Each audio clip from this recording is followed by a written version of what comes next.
గోపాల్ సాముద్రిక శాస్త్రానికి స్వాగతం.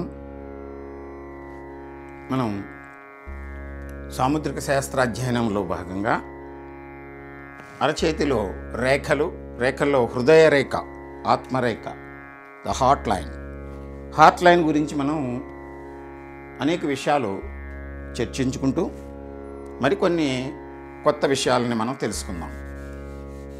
హృదయ రేఖ ఈ బుధస్థానములో ఈ దిగువన ప్రారంభమయ్యి క్రమంగా ఇలా విస్తరిస్తూ గురుస్థానముకి చేరేటువంటి క్రమంలో ఈ రేఖ 2, 3, 4 అంతకు మించి రేఖలుగా విస్తరించినప్పుడు ఇది గురుస్థానమున చీలికలైంది. గురుస్థానము మనం మొదటి నుంచి చెప్పుకుంటున్నాము. ఇది కరుణ, ఆధిపత్యము, నాయకత్వము, గౌరవము, ఈ భావాల్ని కలిగించేటువంటి ఈ స్థానము, ఆ స్థానాన్ని చేరినటువంటి సరి అయినటువంటి విమలమైనటువంటి హృదయ రేఖ ఇక్కడ గురుస్థానములో అన్ని ప్రాంతాలని ఇది చీలికలుగా అన్ని భాగాలని ప్రవేశించినప్పుడు ఇది చీలికలు అవుతూ కొన్ని సందర్భాల్లో ఇవి ఇలాగా కలిసి ఉన్నప్పుడు ఒక పద్మము ఎలాగైతే రేఖలు విస్తరిస్తాయో అంటే దీన్ని ఈ గుర్తుగా మనం భావించవచ్చు. ఇక్కడ దీన్ని పద్మరేఖ అని కూడా అంటారు. ఇటువంటి వ్యక్తులు, దీనికి తోడు అదృష్టరేఖ, స్పష్టమైనటువంటి అదృష్టరేఖ, మిగిలిన రేఖలు కూడా స్పష్టంగా ఉన్నప్పుడు ఇటువంటి వ్యక్తులు ఐశ్వర్యాన్ని, సంపదను, సమాజంలో ఒక ప్రాభవాన్ని, అనేక భవనాలు, తోటలు, వాహనాలు, ప్రజాకర్షణ కలిగి ఉండి సమాజంలో అన్ని వర్గాల వారితోటి కలిసిమెలిసి జీవితాన్ని కొనసాగిస్తూ అందరి ఎడల మమకారాన్ని, అభిమానాన్ని, ప్రేమని, కరుణని చూపిస్తూ పరిచారకులతోటి, స్నేహితులతోటి ఎప్పుడు వారు అనేక కార్యక్రమాల్లో పాల్గొంటూ స్నేహబలంతో, ప్రజాబలంతో మల్టీమిలియనర్గా, కోటీశ్వరులుగా కీర్తిని గడించి సమాజంలో ఒక గౌరవమైనటువంటి స్థానాన్ని పొంది వారి జీవితాన్ని కొనసాగిస్తూ ఉంటారు. ఇటువంటి వ్యక్తులు అరుదుగా కనిపిస్తూ ఉంటారు మనకి. వీరి యొక్క ప్రేమ వితరణ సమాజంలో అన్ని వర్గాల వారు కూడా వాటిని అందిపుచ్చుకుంటూ ఉంటారు. ఇటువంటి రేఖ మనకి కనిపించినప్పుడు దాన్ని మనం పద్మరేఖ, పద్మం ఎలాగైతే ఆకర్షణని కలిగి ఉంటుందో, ఔన్నత్యాన్ని కలిగి ఉంటుందో దాన్ని మనం ఈ పద్మరేఖగా గమనించవచ్చు. హృదయ రేఖ విశాలమైనటువంటి భావాలకి చిహ్నంగా మనం గురుస్థానాన్ని భావించవచ్చు. ఇదే హృదయ రేఖ కొంతమంది చేతుల్లో ఇక్కడ శని స్థానంలో విస్తరించింది అనుకుందాము. ఇది పద్మరేఖ అని మనం అనకపోయినా ఇక్కడ గురుస్థానానికి వ్యతిరేకమైనటువంటి భావాలు అంటే స్వార్థం ఎక్కువగా ఉంటుంది, తమ గురించి ఆలోచన చేస్తూ ఉంటారు, ప్రజాబాహుళ్యానికి దూరంగా ఉంటారు, స్నేహితులు, బంధువులు తక్కువగా ఉంటారు, అంతగా గుర్తింపు లేకపోయినా వీరికి సంపద ఉంటుంది. అంటే ఇక్కడ శని స్థానాన్ని చేరుతోంది కనుక సంపద ఉంటుంది. సంపద, భవనాలు, మిగిలినవన్నీ ఉన్నా వాటిని తమ వంతు తమకు మాత్రమే, కొన్ని సందర్భాల్లో తమ కుటుంబ సభ్యుల వరకు మాత్రమే వాటిని ఉపయోగించుకుంటూ గుర్తింపు లేకుండా మత ఛాందస భావాలతోటి ఉంటూ వీళ్ళు కొంచెం రిజిడ్గా ఉంటారు, రిజర్వ్డ్గా ఉంటారు. ఇటువంటి వ్యక్తులు. కొంతమంది చేతుల్లో ఈ హృదయ రేఖ ఇలాగ విస్తరిస్తూ గురుస్థానాన్ని చేరి గురుస్థానంలో గురువేలు యొక్క 3వ పర్వంలోకి 1, 2, 3 3వ పర్వంలోకి చొచ్చుకొని పోతే సహజంగా హృదయరేఖ గురుస్థానంలోకి వెళ్ళినప్పుడు ఈ కరుణ వితరణ అన్నీ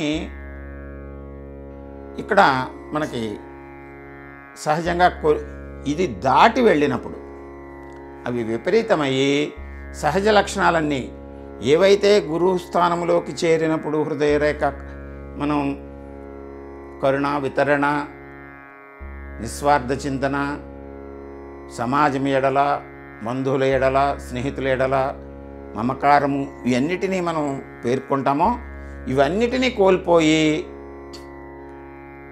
గురువేలు 3వ పర్వంలోకి చేరింది అంటే వీటిని మనం రివర్స్గా చెప్పవలసి ఉంటుంది. అంటే సహజ లక్షణాలన్నీ ప్రదర్శించడానికి తగినటువంటి శారీరక మానసిక దృఢత్వాన్ని, సంపద యొక్క స్థాయిని కోల్పోతారు వీళ్ళు. అటువంటి సందర్భంలో మనం అదృష్టరేఖను కూడా గమనించాలి. ఈ అదృష్టరేఖ బలహీనమై ఉంటే ఇక్కడ లుప్తమైపోతే ఈ పై భాగంలోకి వచ్చేసరికి వాటిని అన్నిటినీ కోల్పోయి నిస్తేజంగా మిగిలిపోతూ ఉంటారు. కొంతమంది చేతుల్లో ఈ హృదయ రేఖ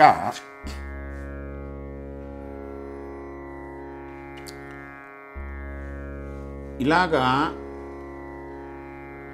గురువేలు వైపు వెళుతూ ఈ గురువేలు చివరి ప్రాంతానికి వెళుతూ ఒక శాఖ, ఇంకొక శాఖ శిరోరేఖ వైపు లేదా శిరోరేఖని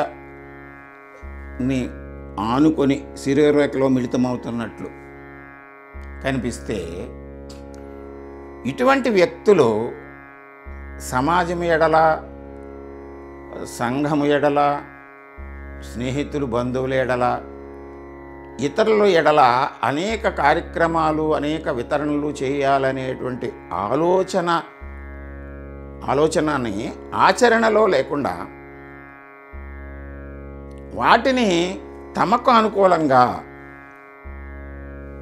విపరీత ఆలోచనలు చేస్తూ ఆత్మవంచన చేసుకుంటూ స్వార్థపరులై ఈ భావాలన్నిటినీ తమకు అనుకూలంగా మలుచుకోవడానికి ప్రయత్నం చేస్తూ ఉంటారు. కొంతమంది చేతుల్లో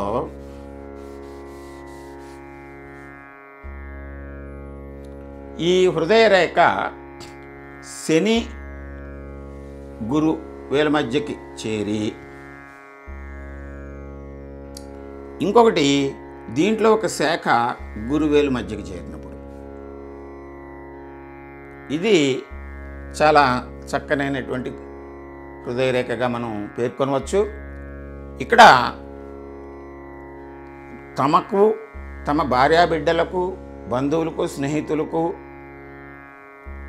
ఈ సంపదను, తమ ప్రేమాభిమానాలను సమానంగా పంచుతూ ఒక పాలు తనకు మాలిన ధర్మం లేకుండా, అంటే కొంత స్వార్థం వైపు ఉంటూ తనకు శక్తి ఉన్నంత వరకు మాత్రమే వితరణకి, సమాజమునకు సేవ చేయడానికి వెళ్తూ ఉంటారు. తమ వ్యక్తిత్వాన్ని, తమ భార్యాబిడ్డలు, బంధువులు, స్నేహితుల మధ్య ఉండేటువంటి బాంధవ్యాన్ని కోల్పోకుండా, తమ సంపదను కోల్పోకుండా కొంతవరకు వితరణ చేస్తూ సమాజంలో గుర్తింపును పొందుతూ ఉంటారు. కొంతమంది చేతుల్లో ఇక్కడ ఈ హృదయ రేఖ ఒక శాఖ రవి శనివేలు మధ్యకు వెళ్ళి, ఒకటి మధ్యకి వెళ్ళి, ఒకటి గురువేలు చివరికి వెళ్తే ఇక్కడ విపరీత ధోరణి ఉంటుంది. మతావేశము, మతము ఎడల, తాము నమ్మినటువంటి సిద్ధాంతము ఎడల మూర్ఖపు పట్టుదలకు వెళ్ళి వాటినే ఇతరుల మీద రుద్దాలనేటువంటి ఇతరులని అటువైపు మరల్చాలనేటువంటి భావంతో వీరు మెలుగుతూ ఉంటారు. వీరిని కొంచెం విపరీత ఆవేశానికి కూడా లోనవుతూ ఉంటారు. కొన్ని సందర్భాల్లో ఈ మత విషయాలలోకి వచ్చినప్పుడు ఈ శాఖ ఇంకా ఇక్కడ వరకు పూర్తిగా చేరుకుని ఉంటే, ఇది పూర్తిగా ఇక్కడ వరకు చేరుకుని ఉంటే విపరీతమైన ఆవేశానికి కూడా గురి అయ్యి ఘర్షణకు దారితీస్తూ వితండవాదం చేస్తూ కాంట్రవర్షియల్ వ్యక్తిగా పేర్కొనబడుతూ ఉంటారు. కొంతమంది చేతుల్లో ఇక్కడ కొంచెం జాగ్రత్తగా గమనించండి. ఈ హృదయ రేఖ ఇలాగా గురుస్థానము వరకు వచ్చి గురుస్థానము దగ్గర ఒక అర్ధచంద్రాకారముగా ఏర్పడి ఈ కొసను దాటకుండా అక్కడ వరకు ఉంటే ఇటువంటి వ్యక్తులు మంత్ర తంత్ర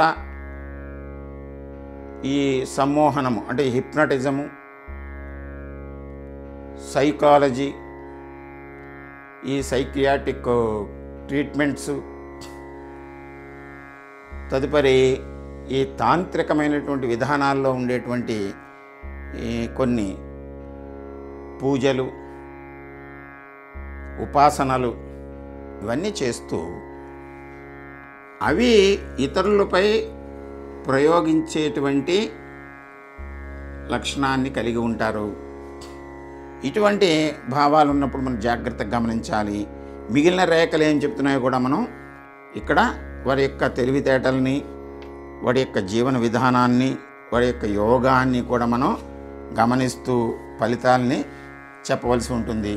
ఇక్కడ అర్ధచంద్రాకృతిలో ఈ శని స్థానానికి గురుస్థానానికి మధ్య నుండి సుమారుగా పూర్తిగా గురుస్థానాన్ని ఆక్రమించేటువంటి ఒక అర్ధచంద్రాకృతిగా ఉన్నటువంటి వ్యక్తులు ఇటువంటి హృదయరేఖ కలిగినటువంటి వ్యక్తులు తమ జీవితంలో అనేక విషయాల్లో ఈ మంత్రతంత్ర తాంత్రిక విద్యల్ని, సమ్మోహన విద్యల్ని ప్రదర్శిస్తూ వాటిలో పాటుపడుతూ అవి ఇతరుల మీద, ఇతరులకు మనం వాటిని ప్రయోగించే విధంగా తమ మనస్సుని అటువైపు మరలుస్తూ ఉంటారు.